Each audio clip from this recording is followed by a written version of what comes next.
Welcome to the Governance Podcast from the Centre for the Study of Governance in Society here at King's College London. My name is Mark Pennington and I'm the Director of the Centre. I'm delighted to have with me today Professor Cass Sunstein. Professor Sunstein is the Robert Walmsley Professor at Harvard University, where he's the founder and director of the program on behavioural economics and public policy at Harvard Law School. He's a recipient of numerous awards and prizes, including in 2020, the Holberg Prize from the Norwegian government, which is a sort of law and humanities equivalent to the Nobel Prizes.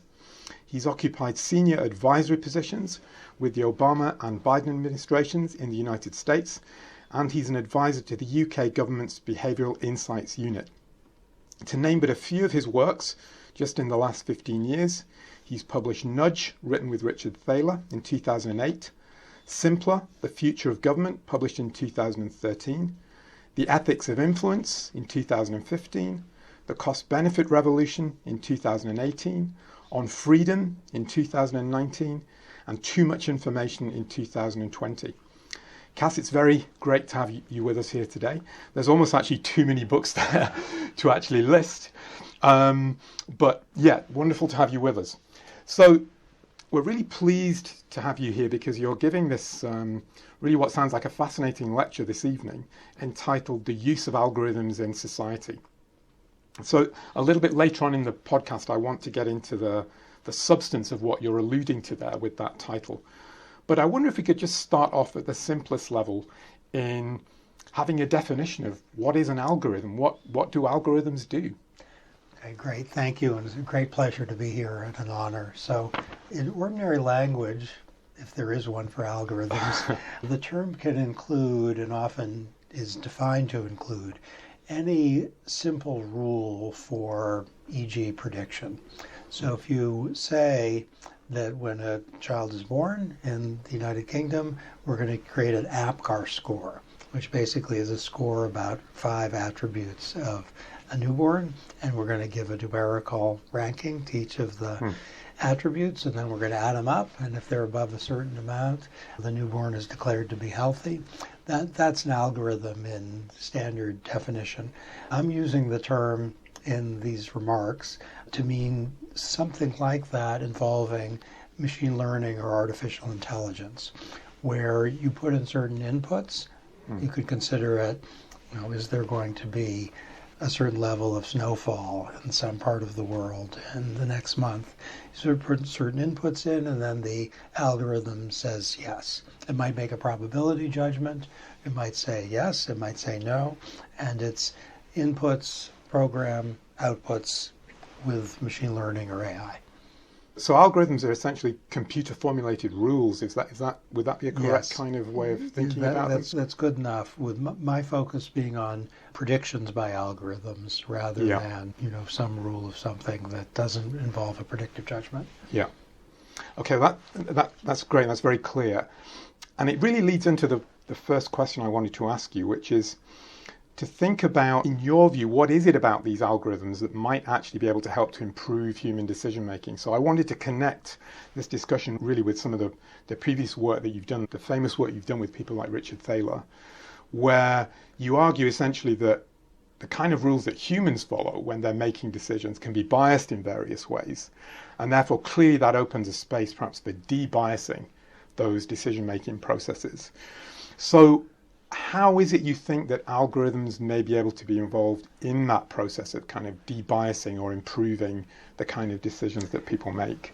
Okay, that's great. So let's suppose that when people make predictions, they use heuristics or rules of thumb that are generally sensible, but that can lead them in not good directions. So let's suppose in deciding whether there's a risk of crime in my neighborhood, can I think of cases in which there was crime in my neighborhood, which is the availability heuristic. Yeah. And it's actually pretty good unless you're just moved to the neighborhood yesterday, in which case your memory won't be reliable. But it's a form of intuitive sampling. And if there's been no crime in your neighborhood in 12 years you live there, you think the likelihood's really small. And if there's been plenty of crime, you think it's high. And so that's the availability heuristic. It can lead to inaccurate judgments, as when something is cognitively available, but it's not statistically helpful, that it happened, but the risk is actually really low. Or you can't think of an example, but the risk is actually really high. So the availability heuristic, it leads to a bias, sometimes too much complacency, sometimes too much fear. An algorithm ought to be able to avoid availability bias unless it's programmed to show it.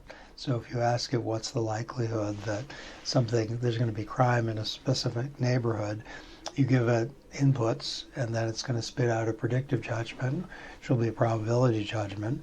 And if you gave it the right inputs, then the output should be accurate, and there's no reason to think it would use the availability heuristic. Typically, algorithms don't use the heuristics that lead to biases on the part of human beings. Here's another one that's maybe a little more entertaining, which is optimistic bias, where people tend to have an unrealistic sense of their own immunity from harm. There's also the planning fallacy, where people think the likelihood I'll finish a project is by a certain time. We all and it's an optimistic projection. We all fall prey to it. I'm working on a book right now, by the way, and I expect to finish it by June 1st. But I know about the planning fallacy, so I'm not going to finish it by June 1st. An algorithm would not have to self-correct because it wouldn't fall victim to the planning fallacy. So that's a great virtue of algorithms, that the unrealistic optimism that human beings maybe are evolutionarily prone to. It's good to be optimistic, but that leads them astray in some of the mental shortcuts. There's another point, which is that human beings tend to be noisy in the sense of all over the place in their judgments. And algorithms are, at least certain kinds, will spit out the same answer every time. They can be designed in ways that they won't, but they typically do with respect So they smooth out kind of noisy situations. Completely. And noise is less charismatic than bias, but it's really important. And algorithms should be able to avoid bias. They will be able to avoid noise. I said should for bias because they can be programmed in such a way as to show bias, and I bet some people are thinking about race or sex bias. That's not what I'm talking about, but that's of course very important, and we can discuss that if you like. Yes, absolutely. I mean, one of the draft that I've seen of talk that you're giving to us this evening, you use this fascinating example of judges, of how they are biased in various ways. So as I understand the examples, there's a tendency to release high-risk criminals more than algorithms might do, but there's also a tendency to treat as high risk what actually might be quite low risk criminals when the offence that they've engaged in is just a kind of misdemeanor or something of that kind. So could you maybe talk us through a little bit about that particular example? Which is phenomenal data, and what I'm about to say is about judges, but we have reason to think it's true for human beings in many different social roles. So the question is, do you give someone bail so they can go out and be with their family and do their job pending trial, or do you keep them in prison pending trial? And in some places, the question is there a flight risk? And in other places, the question is there a risk they're going to commit crimes while they're out? It turns out the two are really correlated, flight risk and criminality. Okay, so in a very large data set, the algorithm outperforms the judges spectacularly, that you could release tons more people and keep the crime rate the same, if that's what you wanted to do, or you could keep in prison the same number of people and cut the crime rate very dramatically if you use the algorithm. So the algorithm just outperforms the judges population-wide in a way that's massive. Why is that? It's an interesting question. Okay, the first look at the data shows just what you said, that the judges overweight the current offense. So if you have someone who, let's say, did assault, that's a pretty bad offense, but they're basically law-abiding people, the algorithm will be inclined to say, let that person have bail, it's just a one-off. The judge is likely to be excessively influenced by the fact that it was a terrible current offense. Or suppose someone did something not that terrible, shoplifting.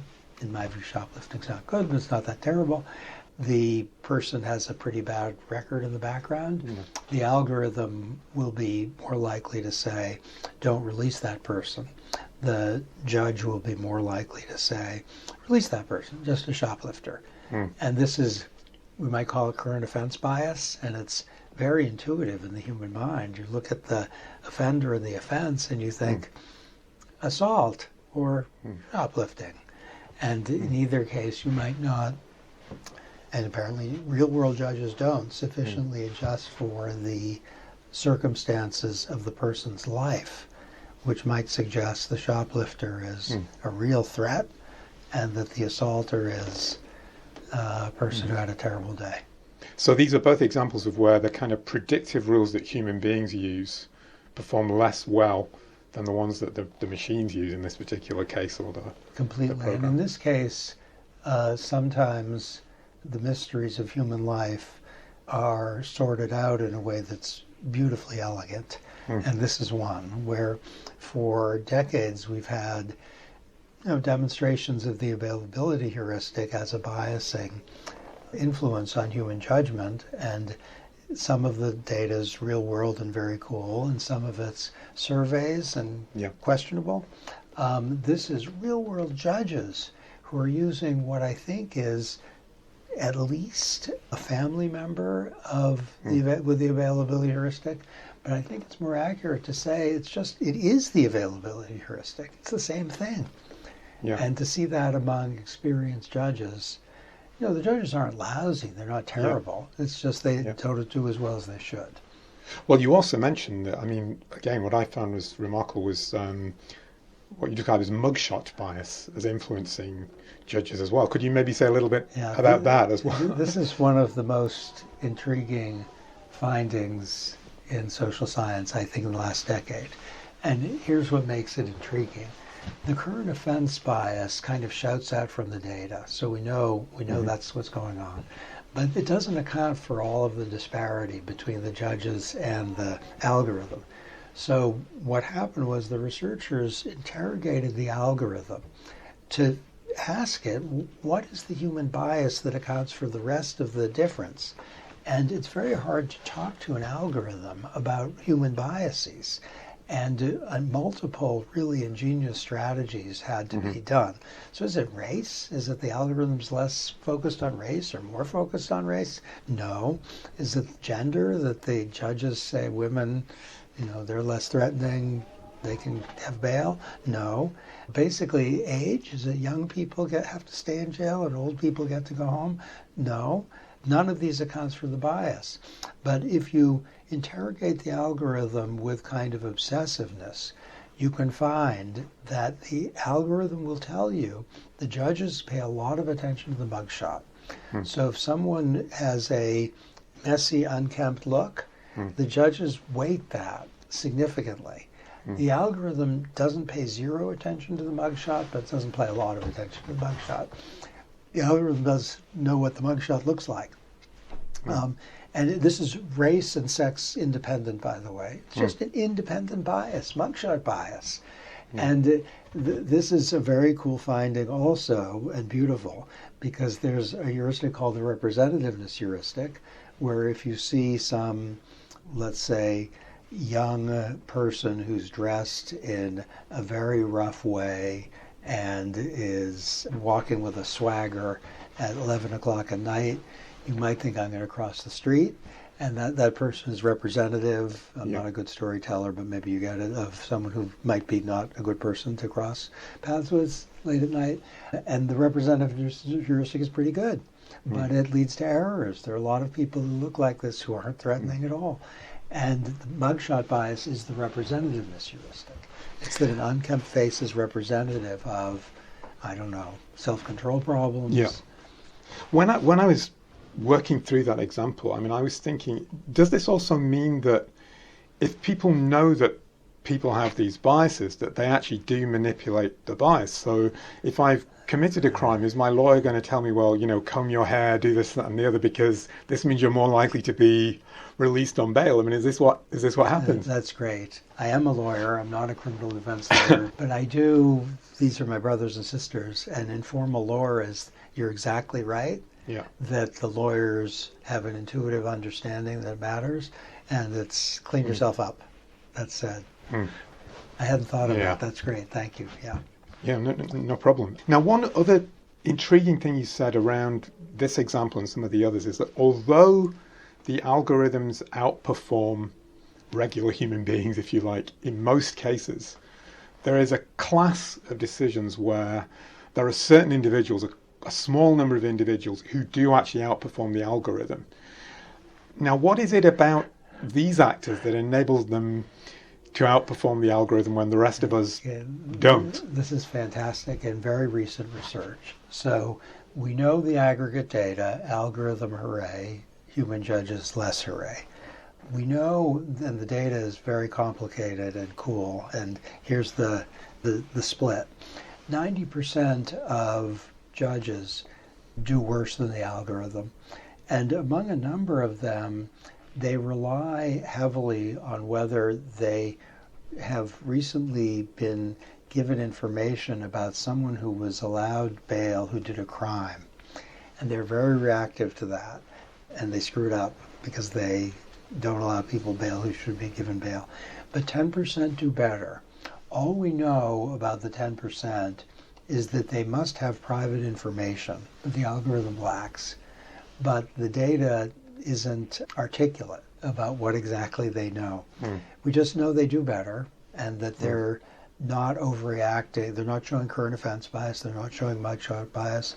They're not showing, let's say, adjacent case bias. They're alert to something. Now, we can speculate about what that is. It must be, I will say it cautiously, something about the interaction between the judge and the defendant that, and the circumstances, that tells the judge something that the algorithm doesn't have access to. And I can make up some hypotheses. So would this be, an example, would this be like when someone can, you're interacting with someone, you can kind of sense whether they're faking it in some way, that you are trying to manipulate things? And I know there is some kind of evolutionary research which suggests that some people are particularly attuned to basically the lies or opportunism to spot opportunistic actors. Is it something analogous to that? That's very plausible. So that's a testable hypothesis and a very reasonable one. So here's one way to think about it. And I don't know the data on the particular issue I'm about to get to, but we know that interviews are not super helpful for job performance. So if you interview someone, one thing you will learn very quickly, which is the likelihood that you'll like that person in the job. Interviews are very predictive of that, but they're not very predictive of job performance. What's much better is the record. Does the person have a good history of performing well in something similar? That's really predictive. And people overweight interviews. At my own universities, I've been on a failed campaign for a long time to downweight interview judgments. But consistent with what you just said, and here's the hypothesis, there's some number of interviewers, or there's some number of interviewer-interviewee interactions that really do pick up something important that the, let's say, algorithm equivalent, what's the experience, what's the publications, what's the recommendations, that those things don't pick up. So you might pick up that someone's, charming, and that might really matter, or that someone's really trustworthy, and that matters on the job, and you wouldn't give it sufficient weight, maybe, unless you actually saw it. Well, that's a good point to connect me into the next sort of question that I wanted to ask, which is, so you have this title, The Use of Algorithms in Society, which is a nice riff on a famous paper by F.A. Hayek, The Use of Knowledge in Society. And one of the arguments he makes in that paper is that there's a certain type of knowledge that economic planners don't have access to, which he calls the knowledge of the kind of man on the spot. It's kind of context-specific knowledge that isn't easily grasped by some kind of external agent who isn't embedded in a particular situation. And just when you were talking about the interview situation then, it reminded me very much of that kind of dynamic. Is there a kind of layer of knowledge that these kind of classification systems at the aggregate level, like algorithms, simply can't access Yeah, in the way that fantastic. Hayek thinks that planners can't access that information. That's fantastic. And the way you put it helped me to see something I hadn't seen until you put it that way. So let's talk to my pre-Mark thought, and now I'll give now that you put it that way, I'll say it. So the basic idea is in Hayek's incredibly good article.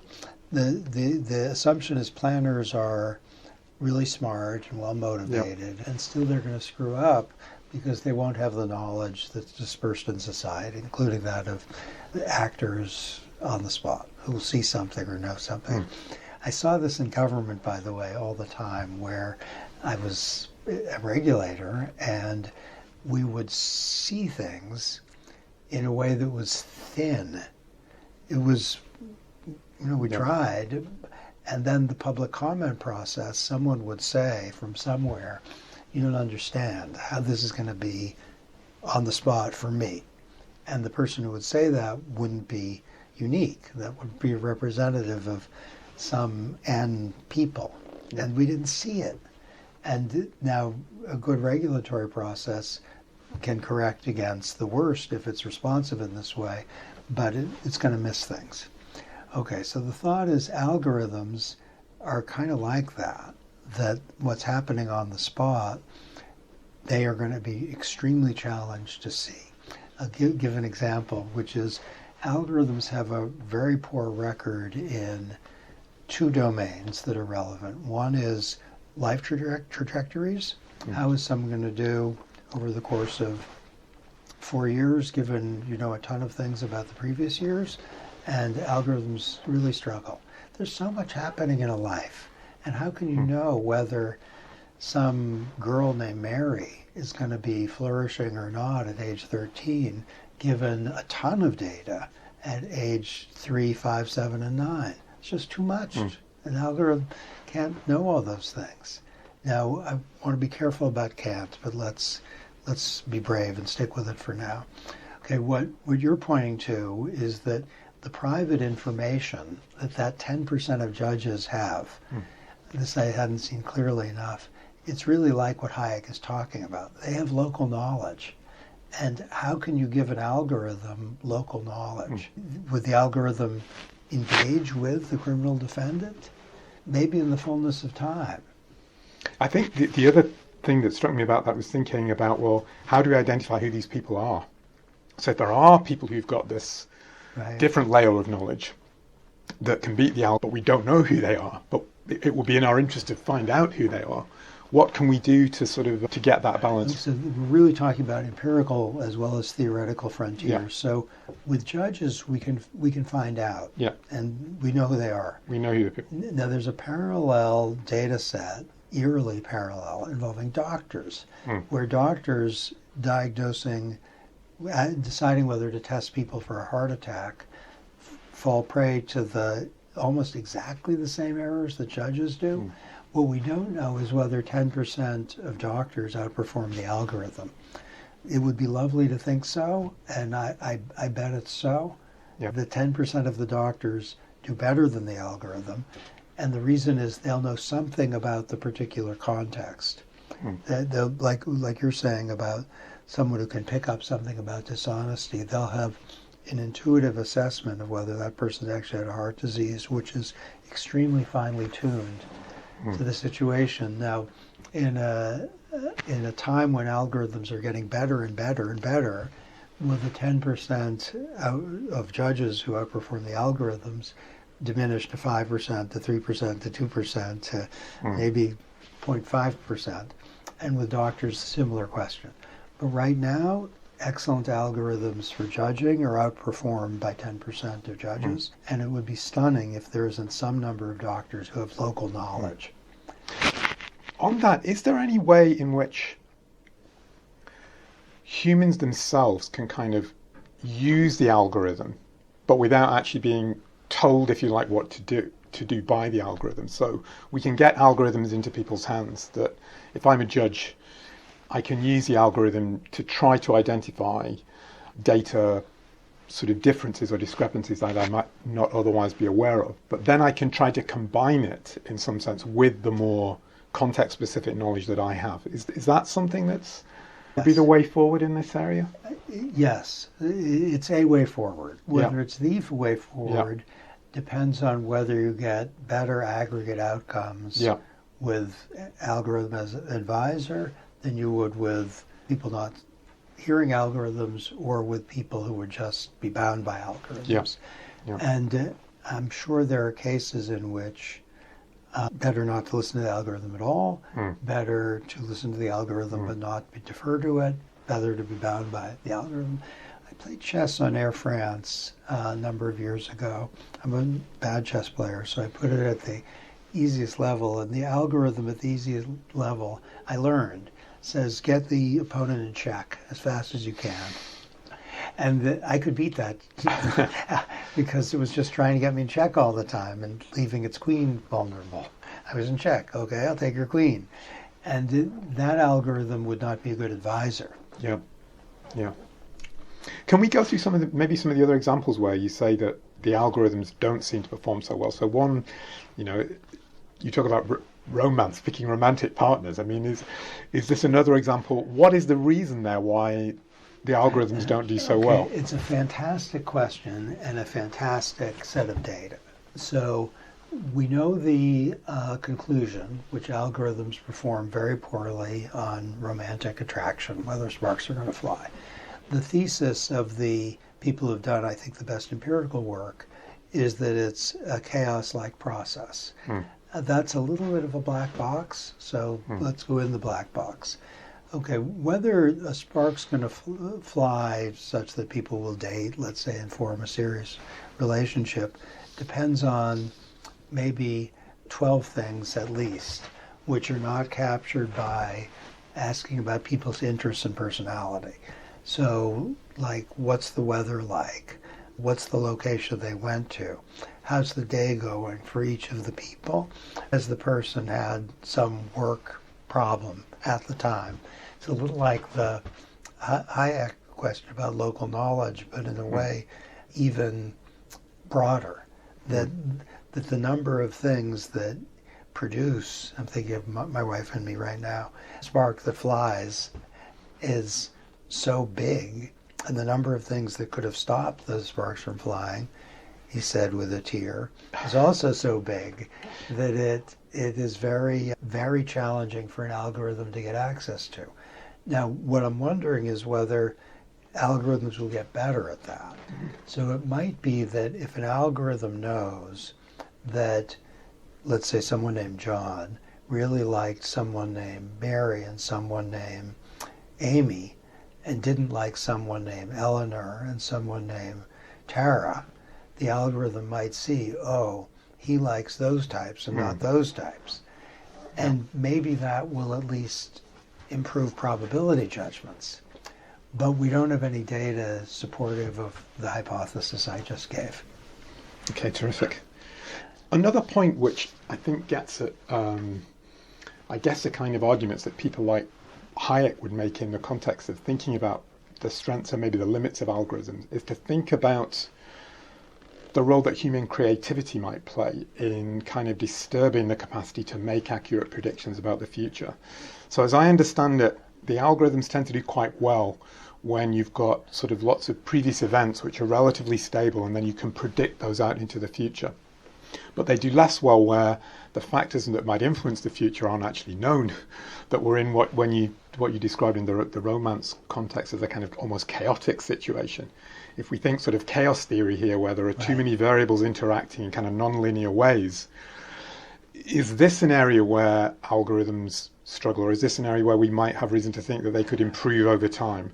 No, this is great. So thinking whether the problem you put your finger on is best described as a small sample size problem, which is not the standard way to think of it.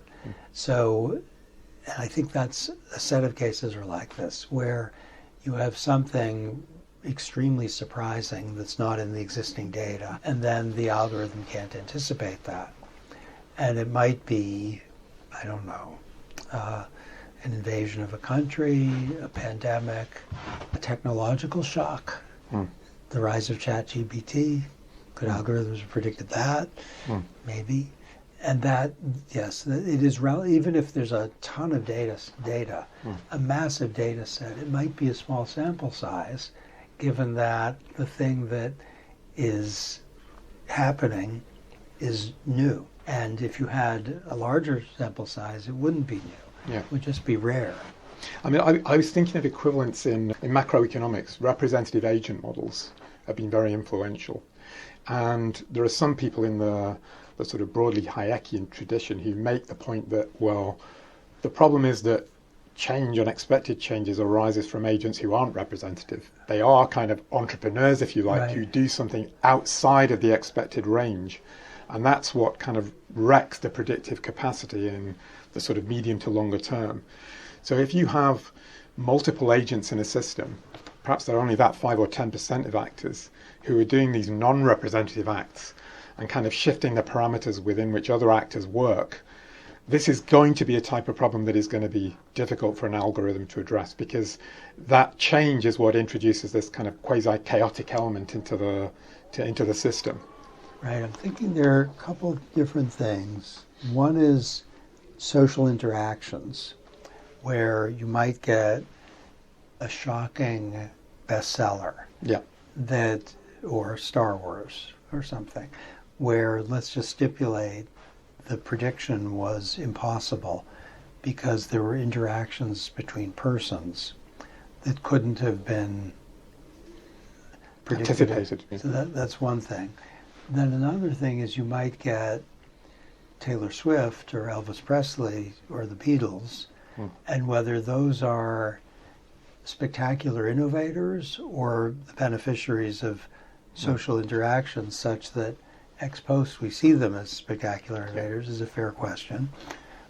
But you might get, let's say, some product, the iPhone, that is, fantastically successful and changes things that couldn't have been anticipated before, not, let's say, because of social interactions, but just because it's so amazing.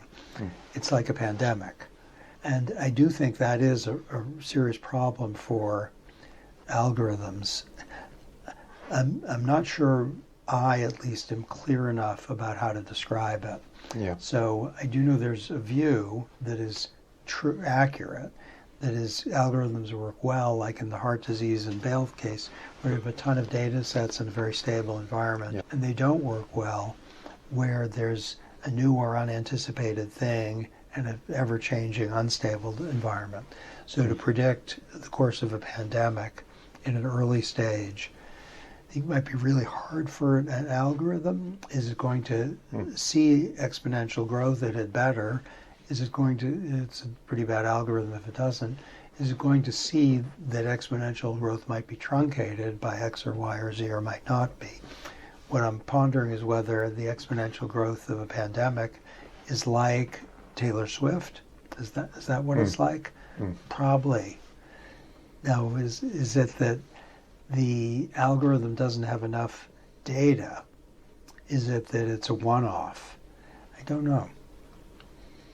Well, what I find fascinating about your analysis is that, I mean, it actually, like a great deal of your work, it's very nuanced in the sense that you're not saying algorithms are superior or human beings are superior. You're very much saying that it really depends on the situation. It depends on the context. Now, I guess the issue then is, well, how do we know which of those cases we're in? What is the mechanism we use to decide, well, when should we use algorithms or when should we be more skeptical of them? Can we have confidence in the data at that level that, that can guide us in terms of when we should be thinking of using these or not? Okay, good. I think we know the APGAR score outperforms human doctors and nurses unarmed with it. Yeah. Because biases and noise can screw it up. We know that for flight risk and heart attack diagnosis, the algorithm does better.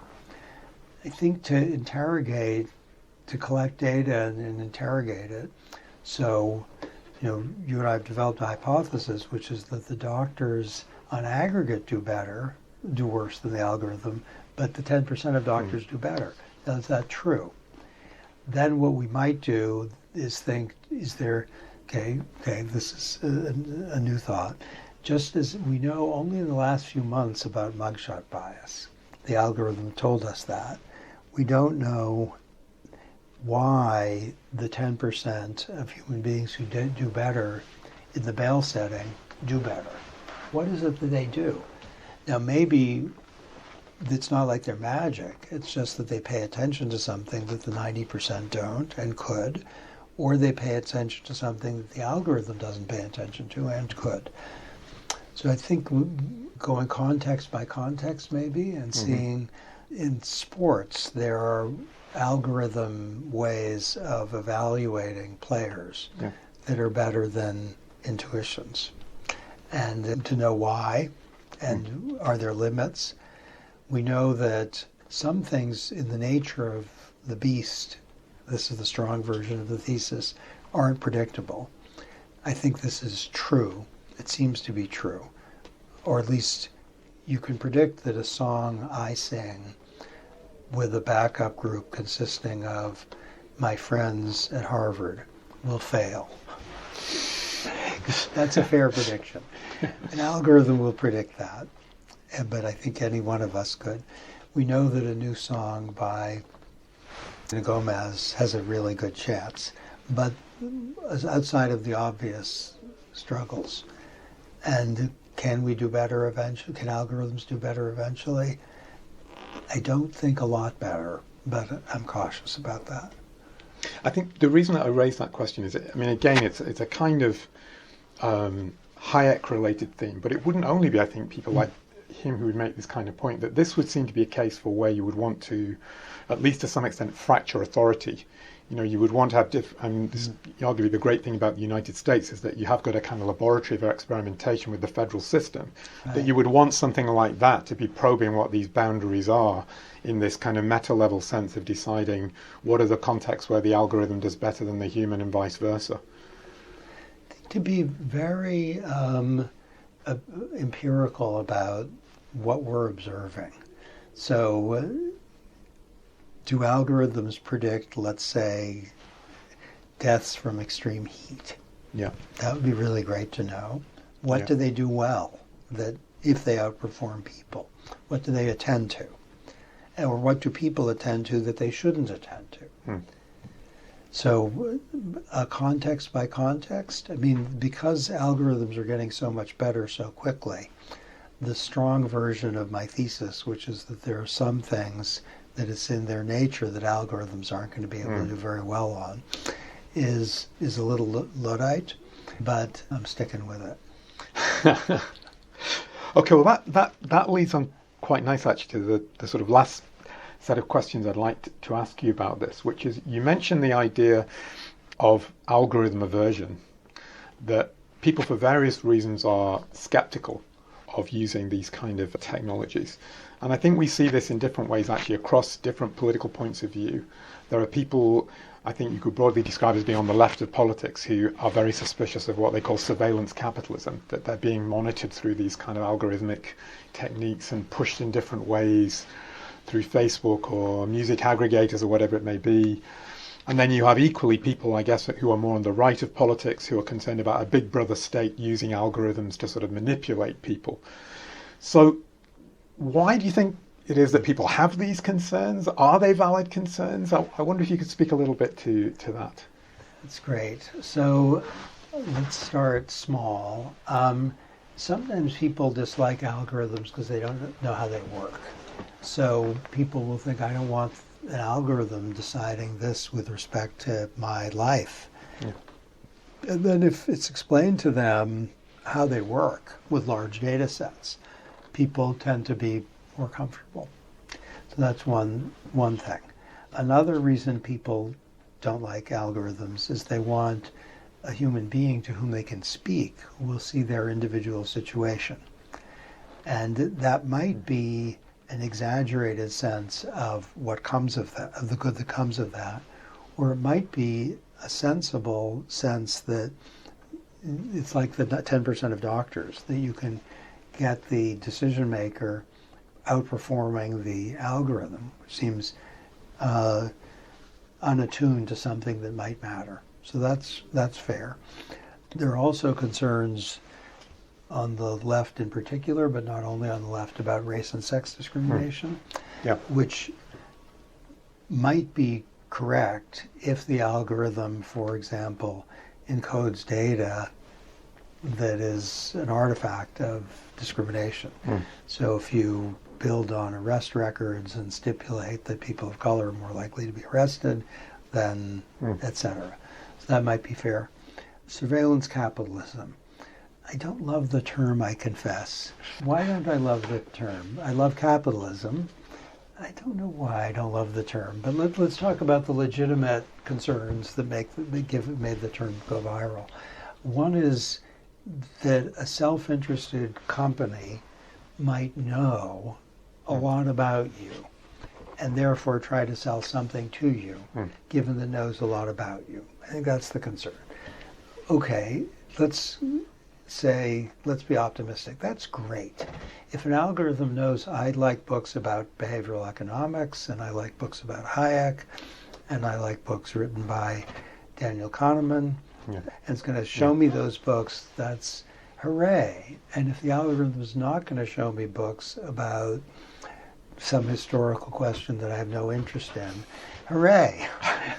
So the fact that algorithms can attend to your interests and concerns, that's great.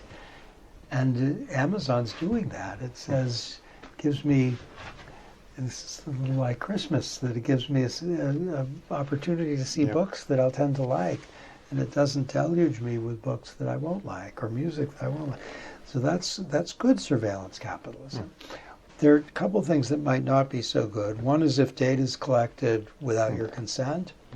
And so I think if people don't want a company to be learning about their tastes, probably right to say they should be entitled to say, don't track my tastes. It might be that their desire not to be tracked is based on an excessive fear, but I think another concern that people have is a slightly different one. Is more that, in a way, because the algorithms are so successful at sort of mapping what we already want, or the kind of view that we currently hold, that they lead to a kind of tunnel vision. You don't then engage with other points of view or different types of music, whatever it may be. And arguably this is what we see in social media, where people are in these kind of bubbles where they don't talk to people with different points of view. Yeah, I agree with that. In fact, I think for my sins, I've written 3 books about that. Yeah. I think. So I better agree with that, though I might be in a little tunnel vision of my own. I've written so much about that. So I agree completely. So if it's the case that you're creating through surveillance capitalism, let's say, a little ever decreasingly sized circle of interest, that is a problem. So backing into what I like about the concern, and one is exactly what you say, that people might be echo chambered. Yeah. And the other concern is that the algorithm might exploit people's lack of information or behavioral biases. So if you know that people are, let's say, present biased, or you know that they show limited attention of various sorts, you can have add-on fees in the case of limited attention, or you can have upfront wonderfulness and downstream big costs for present biased people. And I think this is a real problem, is the development of information on the part of algorithms about each of us, including what our vulnerabilities. And exploiting them can cause, it's in the same category, I think, as fraud, though it's a lot softer. It's exploitation of behavioral biases. So that's a problem. On the what you describe as the right, the concern about the government acquiring things, that's completely fair. So to be concerned about the government acquiring a ton of information about everyone and using it against them, maybe because they don't have the right political view, or using it against them to try to persuade them to, let's say, vote in certain ways, that's, I'm not sure whether that's Huxley or Orwell. Probably more Huxley than Orwell. I mean, people were concerned about that during the pandemic, about some of the arguably what was sort of quasi-censorship of the various opinions that were out there. I mean, maybe some of them should have been censored, I don't know, but there's certainly a sense that people were being tracked in some cases. Yeah. No, I think that's a very fair worry.